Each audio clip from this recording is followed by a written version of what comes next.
My name is Amber Comer, and I'm the owner of Lively Little Ones. I've always worked in childcare basically my whole life.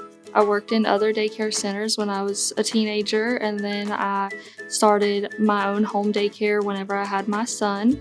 Now that he is 3 years old, we are really glad to have him here in an early learning center. We are now the only daycare center in Fayetteville. We are able to help fill the gap by providing more childcare in the area and assisting more families.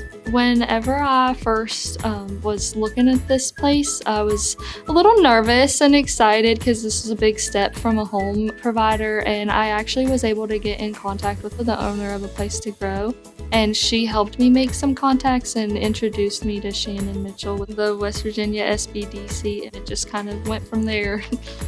Hey, I'm Shannon Mitchell. I'm the regional coordinator for the Eastern region for the West Virginia Small Business Development Center. Childcare businesses like Amber's and Little Lively Ones are so important because they serve local families and the workforce.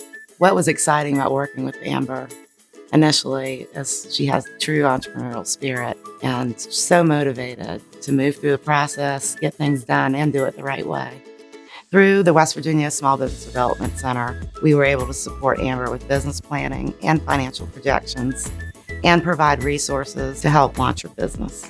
I've really noticed in the past couple of years huge support around solving childcare problems in West Virginia and people coming together, our stakeholders on a state and federal level trying to help. Would I recommend the SBDC? Yes, absolutely. It is so helpful because there's a lot of unknown things, especially if you're not used to being a business owner, and they are right there by your side for whatever you might need.